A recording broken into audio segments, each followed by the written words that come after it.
जी, आपको और आपके व्यूवर्स को सलाम भाई, बहुत सारा। बहुत बहुत शुक्रिया डॉक्टर साहब, बहुत शुक्रिया। डॉक्टर साहब, ये क्या हुआ, चेयरमैन और डिप्टी चेयरमैन दोनों हुकूमत ले उड़ी, अपोजिशन के पास 51 और हुकूमत के पास 48 वोट, फिर भी शिकस्त अपोजिशन को। अब वो इलेक्शन जो है वो इसमें तो बहुत ज़्यादा फर्क नहीं था। अगर फर्ज कीजिए कि हुकूमत अपोजिशन के पास कोई 65-69 वोट, एक दफ़ा याद है सेनेट जी चेयरमैन, याद जी होगा माजी आपको, जी जी 64 का वो लोगों ने हिमायत दी थी। लेकिन जब खुफिया बैलेटिंग में गए तो वो 50 से नीचे हो गया था, 49 समथिंग पे पहुंच गया था। तो जब वो हो सकता है तो फिर बल्कि इससे भी बढ़कर हो सकता था। अगर 80 वोट पोजीशन के होते, 40 वोट अगर फर्ज कीजिए हुकूमत के होते, लेकिन कुछ लोग अगर ये चाह रहे होते कि अपोजिशन जीते और हुकूमत हारे, हुकूमत जीते और अपोजिशन हारे डिफरेंस के बावजूद, तो ये हो जाता, होता रहा है, हो गया। और लेकिन इस दफा जो हुआ है वो बहुत ही बेढंगे तरीके से हुआ है। और इसमें जिस तरीके से किया गया है पूरी दुनिया के सामने और ख़ास तौर पे पाकिस्तानी अवाम के सामने बहुत सारी चीज़ें एक्सपोज हो गई हैं। तो होने को तो बहुत कुछ हो सकता है मेरे भाई। और जो ये हुआ है ये एक्सपेक्टेड था कि अगर इसमें धुन जो है वो सेनेट से नहीं छटी तो फिर ये होना था। और अगर धुन छट जाती तो फिर बाज़ाब्ता तौर पर ये अंदाज़ा था कि यही 7 वोट नहीं और कुछ वोट वहाँ पड़ जाते। लेकिन आपने देखा कि किस तरीके से कल से जो है वो हुकूमत ने पहले तो अपने सेनेटरों को लालच दी, फिर उनको धमकी दी, फिर उनको अगवा किया, फिर उनको आपके कुरान मजीद कुरान हमीद को उनके सामने रख दिया और उस वहां से वोट लिए। इतने घबराई हुई हुकूमत थी और हुकूमत के साथी थे जो लोग उसको सपोर्ट करते थे। पाकिस्तान के निज़ाम में एक ऐसी कुव्वत जिसे इस्टेब्लिशमेंट कहते हैं, वो जो चाहती है हो जाता है, उसके पास बहुत जादू का खेल है। तो ये तो डिफरेंस ज्यादा नहीं था, 53-47 था। जैसे मैंने कहा इससे पहले 64 और 49 पे बात खत्म हुई थी, इतना नीचे गिरा था। और इससे भी ज्यादा कुछ हो सकता है। जब ये किसी भी मामले में इन्वॉल्व होते हैं वहां जीत उसी की होती है जिसको ये सपोर्ट करते हैं। तो ये निज़ाम तो हमारा बहुत पुराना है और अब बहुत ज़्यादा पेचीदा भी हो चुके हैं, बहुत ज़्यादा भुंडा भी हो गया है और एक्सपोज भी हो गया है। अब ये निज़ाम इस जगह पे खड़ा हुआ है कि इसको एक ठोकर से गिरा दिया जाए, लेकिन सवाल ये पैदा है कि ठोकर मारे कौन, बिल्ली के गले में घंटी बांधे कौन, और जो बांधने आते हैं उनको भी आप रोक लेते हैं। तो हमारे यहाँ अपोजिशन बज़ाहिर पीडीएम, जिस तरह अभी आपने कहा कि अदम एतमाद, और हालांकि पीपल्स पार्टी को बहुत वाज़ेह तौर पर शट अप कॉल मिली थी गिलगित बल्तिस्तान पे, जहां पीपल्स पार्टी से एस्टेब्लिशमेंट ने वादा किया और उसके बाद उन्होंने उनको वहां पे जिक पहुंचाया और गवर्नमेंट जो है उनके यहाँ मुंह से निकाल कर पीटीआई के हवाले कर दी गई। जबकि सबको पता है कि जी पीपल्स पार्टी इस बात को क्लेम कर रही थी कि हमारी इस मामले में एस्टेब्लिशमेंट से बात हो गई है और हम गिलगित बल्तिस्तान की हुकूमत बना रहे हैं। फिर क्या हुआ देखा आपने।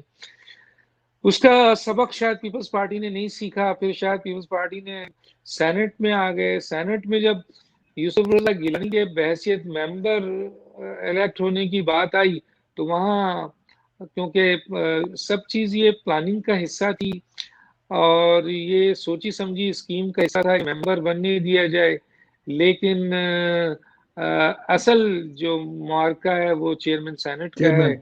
वहाँ अहम रोल, हाँ वहाँ अहम रोल दिखाना पड़ेगा। तो जब मेंबर बने तो फिर दुनिया में शोर मच गया कि देखें जनाब कितना न्यूट्रल है एस्टेब्लिशमेंट, और बिल्कुल देखें जैसे कहा था वैसे ही है। तो अब हमारा जब कैंडिडेट 16 वोट से जीत गया है तो इंशाल्लाह फिर जो है वो ये चेयरमैन सेनेट भी बन जाएगा। लेकिन इस वक्त उनको झटका पड़ा जब इमरान खान साहब ने अपनी बेवकूफ़ी पे, जो हमेशा वो करते हैं, ब्लंडर मारते हैं, उन्होंने कौम से खिताब करते हुए और उनके वज़रा ने एतमाद के वोट के लिए ऐलान कर दिया, जिसकी बुनियाद पे सबरी में मूव हो गई। और फिर सदर साहब ने उसको कॉल भी कर लिया जो कि इलीगल अनकॉन्स्टिट्यूशनल इजलास है, उसको किसी भी सूरत में किसी भी वक्त चैलेंज करके ख़त्म किया जा सकता है। बहरहाल उस वक्त उनकी आँख खुली थोड़ी सी, मेरा ख्याल है अपोजिशन के लोगों को, खासतौर पर पीपल्स पार्टी को, जब वजीर आजम के एतमाद के वोट में 178 अफराद वहाँ मौजूद ही नहीं थे, 178 अफराद वहाँ पे हो गए। और किस तरीके से वहाँ हुए सबको पता है, डिस्कस हो चुका है। तो शब उस वक्त थोड़ा सा इनको एहसास हुआ कि कहीं ऐसा तो नहीं है कि चेयरमैन सेनेट पे हाथ हो जाएगा, लेकिन इसके बावजूद बेचारे क्या करते, अब तो फंस चुके थे। जिन्होंने पूरी प्लानिंग के साथ ये गेम खेला था कि पहले मेंबर पे हम एतराज नहीं करेंगे, और जब ये हमें क्लियर करेंगे और दुनिया में शोर मचेगा कि जनाब इस्टेब्लिशमेंट जो है वो बिल्कुल न्यूट्रल है, देखें इन्हीं के मुंह से कहलवाएंगे, तो फिर ये मुआरका होगा जो असल मुआरका है। असल मुआरका ही तो है, मेंबर बनने में क्या है, मेंबर बनने में तो जरदारी साहब भी बन जाए, फला भी बन जाए, असल तो चेयरमैन सेनेट का ओहदा है। चुनांचे ये प्लानिंग दूसरी तरफ बहुत सॉलिड थी कि मेंबर दे दिया जाएगा और सेनेट ले लिया जाएगा। अब सवाल ये है कि सेनेट में 51 हजरात जो हैं वो on the spot national assembly में अपोजिशन के बैठते हैं, और 51 का मतलब ये होता है कि वाज़ेह तौर पर पीडीएम का जो है वो आ रहा है। मुझे ये तल मिली थी कि पीडी आपके हुकूमत के भी कुछ लोग मिला के 9 वोट का डिफरेंस आएगा जो यूसुफ रज़ा गिलानी साहब जीत जाएंगे अगर के ये नहीं किया गया। एक तो ये चीज है। दूसरा ये हुआ कि जनाब आली अब उन्होंने कैमरे लगाए, आपने देखा पाकिस्तान की तारीख में, क्या दुनिया की तारीख में ऐसी भोंडी हरकत, जैसे 20 पहले तो थैले लूटे जाते थे, वोट डाल दिए जाते थे, स्टैम्प चोरी होती थी, अब तो जनाब 20 अराकीन चोरी हो गए थे, डाका जो दुनिया में नहीं हुआ। तो जिस तरह इस मुल्क में खेल खिलवाड़ हो रहा है ये 2-2.5 साल से, लगता ही नहीं कि ये एक मुल्क जो है वो इस्लामी जमहूरियत पाकिस्तान है, जो पाकिस्तान की 5वीं 8वीं ताकत है, जिसमें इस्लामी दुनिया की पहली 8वीं ताकत है। ये तो बनाना स्टेट लगता है जिसको चंद लोग जो है वो चला रहे हैं, जिस वक्त चाहते हैं आइन का मोम की तरह रुख और नाक उधर मोड़ देते हैं, जिस वक्त चाहते हैं जिसको जिताना चाहते हैं जिसको जिता देते हैं, जिसकी पगड़ी उछालना चाहते हैं पाते हैं, चाहे वो इलेक्टेड हो, अवाम का नुमाइंदा हो, कुछ भी हो, उसको सजा दिलवा देते हैं, बाहर भिजवा देते हैं, जो भी चाहते हैं। पाकिस्तान एक बनाना स्टेट बन चुका है, यहाँ पे चंद लोग जिस तरह चाहें करें। ये एक डमी है बैठा हुआ है जिसको वजीर आजम कहते हैं। अब सवाल ये पैदा हो, कल भी मैंने सवाल पूछा था अपने गेस्ट से जो मेरे साथ शेख वकास अकरम साहब थे, मैंने कहा सर ये मुझे बता दीजिए कि आखिर इस्टेब्लिशमेंट को इमरान 22 करोड़ अवाम यहाँ है, बड़े बेहतरीन किस्म के लोग हैं, पॉलिटिकल लोग हैं, छोड़ दे नवाज शरीफ को, छोड़ दे थोड़ी देर के लिए जरदारी को, इसके अलावा भी बहुत बेहतरीन पढ़े लिखे लोग हैं जो बहुत कुछ अहलियत रखते हैं, इनको नजरअंदाज करके इस्टेब्लिशमेंट को इमरान खान में ऐसी क्या चीज नजर आ रही है। तो वो जवाब जो है वो मैं मांगता रहा, वो जवाब वो नहीं दे सके, देना नहीं चाहते थे। जानते तो वो भी जानते, तो आजकल बच्चा भी है।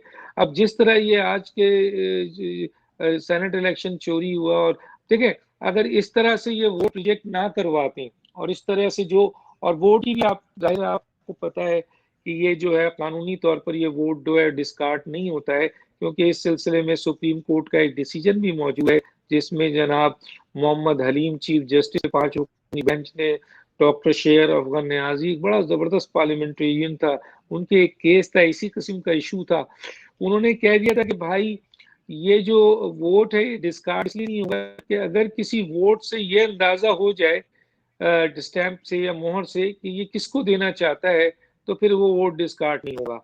तो यहाँ तो जनाब लोगों ने खाने को छोड़े, खाने के अंदर जो नाम था वहां स्टैम्प कर दिया। इससे ज्यादा और क्या क्या क्या इस्टेब्लिश करेंगे कि हम इनको वोट देना चाहते थे। इसमें एक अदालत का फैसला है, मैं उस तरफ भी आऊंगा, लेकिन पहले मैं आपको वो वीडियो दिखाना चाहता हूं जो कि बाद में रिलीज हुई है, जो टेक्निकल तरीके से, ये जरा देखिएगा जरा। अच्छा यहाँ अंग्रेजी में नाम होगा या उर्दू में नाम होगा? तो स्टैम्प इसी में कहीं करनी है, स्टैम्प होगी जी। इसी कॉलम में यहाँ कहीं भी कर देंगे, इस बॉक्स में आपको स्टैम्प करना पड़ेगा, इधर स्टैम्प करना और नाम में लिखना पड़ेगा। नहीं नाम तो वहाँ पे लिखा होगा, नाम लिखा होगा उर्दू की अंग्रेजी इधर हाँ ऐसे लग के नाम उर्दू में आएगा, ये उर्दू में आएगा, उर्दू में नाम आएगा और ये इस किस्म की स्टैम्प होगी जी। स्टैंप इधर स्टैंप है, स्टैंप कहीं भी कर सकते हैं बॉक्स में, इस नाम पे जो होगा इसमें कहीं भी कर सकते हैं। ठीक है, ये स्टैंप हो जाएगा। इसमें पूरे में कहीं भी हो सकती है। ये इंग्लिश में दो नाम होंगे ना, 1 और 2 होगा। अगर 1 और 2 कैंडिडेट्स हैं, अगर 3 हैं तो फिर इस तरह होगा जी। ये भी So there's another candidate 1, 4 होगा तो फिर इस तरह होगा candidate 2, हाँ? obviously। And so stamp. Stamp सकता है शेख आतिक Got it. इसकी तस्वीर ले लेते सिर्फ ये है कि लिख लेते हैं। जो अभी नए हैं ना सर, हैं। Forgiving members. the only फर्क है लगाने यही चीज है, लेकिन हमने अभी चेयरमैन का जिस तरह फॉर्म है, हाँ. चेयरमैन के लिए ग्रीन होगा और उनके लिए उनके लिए पिंक पिंक होगा। Got it. The same thing but in Got color। it. That's the only change। That's only ठीक. और वहाँ आपका स्टाफ कितना बैठेगा जो ये एक बैलेट पेपर देगा, एक सर, हम सिग्नेचर्स इसी देंगे? तरह 3 हम बैठेंगे, मैं बैठूंगा, ये हमारे क्या पोलिंग एजेंट्स का जो प्रिजाइडिंग नाम ऑफिसर। डॉक्टर साहब मुझे जरा ये बताएं, इसमें आपने कौन सी ऐसी चीज देखी है जो इतनी मुश्किल है? उन्होंने अब दिया है उनको और बताया है कि आपने इसको कैसे स्टैंप करना है और पूरे डब्बे में किसी भी जगह पे आप स्टैंप कर सकते हैं।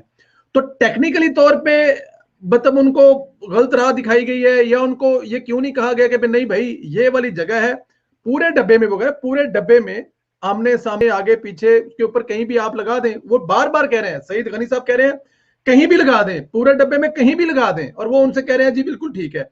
तो उसमें फिर गलत क्या है? उसको कैसे 7 वोटों को गलत साबित कर दिया गया? देखिए, खुफिया बैलेटिंग के साथ आइन का आर्टिकल 226 डिक्लेयर करता है कि खुफिया बैलेटिंग हो। फिर इलेक्शन कमीशन का जो प्रोसीजर है इसका वोटिंग का, उसके सिलसिले में कहीं ये चीज नहीं लिखी है कि जी खाने में आप नाम पे नहीं लगा सकते या नाम के सामने लगाएंगे, वो जगह है, कहीं नहीं लिखा हुआ है। तो उस सिलसिले में जब कोई क्लेरिफिकेशन नहीं है तो जहाँ बस ये एक अहम क्लेरिफिकेशन होती है कि जो नाम है उनमें से किसी ऐसी जगह, जैसे सुप्रीम कोर्ट का डिसीजन था कि किसी ऐसी जगह ना लग जाए जिससे ये अंदाजा ना हो रहा हो कि ये वोट असल में मोहर जो है वो किसको वोट दे रही है। दोनों तरफ। आज भी जो सेक्रेटरी इलेक्शन हाँ जी, सेनेट के जो सेक्रेटरी हैं, जब सईद गनी ने जिस तरह आपने अभी बताया और जिस तरह नजर आ रहा है, आप देख रहे हैं कि वो बार बार उनसे कह रहे हैं कि जनाब इस पूरी जगह में कहीं भी आप मोहर लगा सकते हैं। तो अगर सेनेट के सेक्रेटरी को एतराज होता और उन ये समझते कि नहीं सईद गनी साहब मुनासिब बात नहीं कर रहे हैं, तो वो फौरी तौर पर उनको टोकते और कहते नहीं भाई ये जो नाम है इसके ऊपर आपकी मोहर नहीं आनी चाहिए, ये जो सामने थोड़ी सी स्पेस है इसमें आए। तो ये उन्होंने उस पर कोई एतराज नहीं किया और सही है, बिल्कुल एतराज नहीं करना चाहिए था, क्योंकि सुप्रीम कोर्ट के डिसीजन के मुताबिक नाम के ऊपर या नाम के सामने जो जगह है वहां पे कहीं भी मोहर लग सकती है, जिससे ये तासुर सामने एस्टेब्लिश होना चाहिए कि ये किसको वोट देना चाहता है। तो इसीलिए सेक्रेटरी आपके इलेक्शन कमीशन वो जो सेनेट है उन्होंने इसको इतना जोर नहीं दिया। लेकिन अगर ये चीज ना निकाली जाती तो भाई कोई और तरीकाकार निकाला जाता, वरना सेनेट को आग लगा दी जाती, पर्चे गायब हो जाते, डब्बे गायब हो जाते, कुछ न कुछ हो जाता। चेयरमैन सेनेट किसी भी सूरत में देने को तैयार नहीं थे कुछ लोग, तो ये ना होता। तो अभी कैमरा लगाया था, उस पर आपने नाकाम कर दिया उनको। फिर इसके अलावा आपने 51 लोगों को जमा कर लिया, आपने उनकी वहां पे सुबकी कर दी, क्योंकि जिन लोगों को प्रेशराइज किया गया था वो चले गया कि पीडीएम में बैठ गए। लेकिन जो इम्पोर्टेंट चीज थी ये थी कि उसके बाद यहाँ पर जब वोट पड़ गए तो ये बात रख दी गई कि जनाब इस तरह से आपने वोट को उड़ाना है, उड़ा दिया उन्होंने वोट को। तो कहने का मतलब है अगर ये स्टेप ना होता तो अगला कोई स्टेप लेते, अगला ना होता। गोया ये बात बिल्कुल इस्टेब्लिश हो गई है कि इस पूरे इलेक्शन के अंदर इस्टेब्लिशमेंट ने संजरानी की भरपूर मदद की है, जिसकी बुनियाद पर वो इलेक्ट हुए। ना वो पहले इलेक्ट हुए थे, ना वो पहले इलेक्ट हुए थे, ना आज वो इलेक्ट हुए। कल भी वो सिलेक्ट हुए थे, आज भी वो सिलेक्ट हुए। बिल्कुल ठीक, बिल्कुल ठीक, बिल्कुल ठीक। डॉक्टर साहब क्योंकि इससे पहले ये मेरे पास एक हवाला भी है कि अपोजिशन ने अदालत जाने का फैसला किया। 2004 में सुप्रीम कोर्ट इसी तरह का फैसला पहले दे चुकी है, जिसमें ऐसे वोटों को दुरुस्त करार दिया है। क्या अदालत से कोई रिलीफ मिल सकता है या वो भी ट्रक की बत्ती के पीछे रहेगा काम? देखिए, पाकिस्तान की अदालतों ने बड़े अच्छे फैसले भी दिए हैं और बहुत खतरनाक फैसले भी दिए हैं। ऐसे फैसले दिए हैं जो खुद अदालत के लिए स्याह जो है वो दाग है उनकी।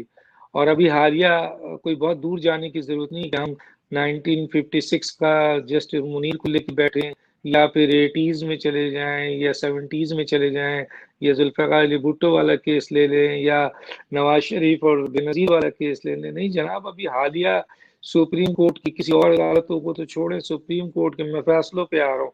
सुप्रीम कोर्ट के चंद जजेस जो साबिक चीफ जस्टिस रहे हैं, उन्होंने कुछ इस तरह के फैसले किए हैं कि इस अदालत के लिए वो दागदार बन गया है वो फैसला। तो अभी देखें ना, फैसल वाडा का जो केस है उसमें इस्लामाबाद हाई कोर्ट ये कह रहा है कि फैसल वाडा ने डॉक्यूमेंट जमा कराने में और इस केस को प्लीट करने में जानबूझ के डिले किया है। तो दूसरे शख्स ने सवाल किया कि उसने तो जानबूझ के किया है, लेकिन आपको क्या उसमें रुकावट थी कि एक मामूली सा केस था जिसमें एफिडेविट आप देख रहे हैं, खुद भी कहा आपने कि बादी नजर में ये एफिडेविट जो है वो जाली है और इलेक्शन कमीशन इसके, तो आपने इसको इतनी ताखीर का, तो ताखीरी फॉरेन फंडिंग केस देख लें, और भी बहुत सारे केसेस है जो सुप्रीम कोर्ट में हुकूमत के हवाले से है वो पेंडिंग है, चाहे बीआरटी का केस है, आलम जब्बा का केस है, और बहुत सारे केसेस हैं। लेकिन जो केसेस के फैसले वो करना चाहते हैं फौरन कर देते हैं। तो बजाय जस्टिस फाइज ईसा केस देख लीजिए आप, उसका क्या हो रहा है, ठीक है। इसी तरह वो एक और जस्टिस हैं जो इस्लामाबाद हाई कोर्ट के जज थे जिनका केस लगने ही नहीं दिया जा रहा है, वो बेचारे। तो आपकी अदालतें, आपकी अदालत, अभी पिछले दिनों अली अहमद कुर्द साहब ने जो स्टेटमेंट दिया है वो स्टेटमेंट तो लाजवाब है। पकड़ ले, बंद कर दें उनको, कंटेम्प्ट ऑफ कोर्ट में उनको सजा दे दें। और वो क्या है कि उन्होंने ये कहा है कि इस मौजूदा अदालत में सिर्फ 4 जज ऐसे हैं जो इंसाफ यानी जो जस्टिस पे बैठे हैं, बाकी सब अपनी नौकरी कर रहे हैं। तो आप ये जो सवाल कर रहे हैं, तो सवाल ये पैदा होता है कि आप अपनी अदालतों में वो तमाम चीजें नहीं देख रहे हैं।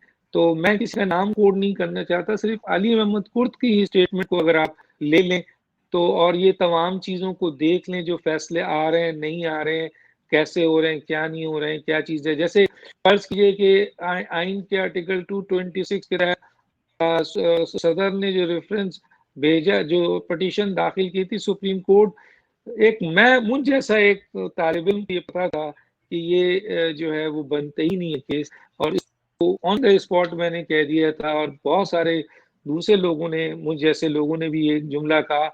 तो क्या मौजूद सुप्रीम कोर्ट के जजेस को ये पता नहीं था कि ये 226 की खिलाफ वर्जी सुप्रीम कोर्ट कर नहीं सकती है? तो उसको तो उसी वक्त पिटीशन को जो है उठा के फेंक देना चाहिए था, फिर उसको लेकर डिस्कस करना। तो मैं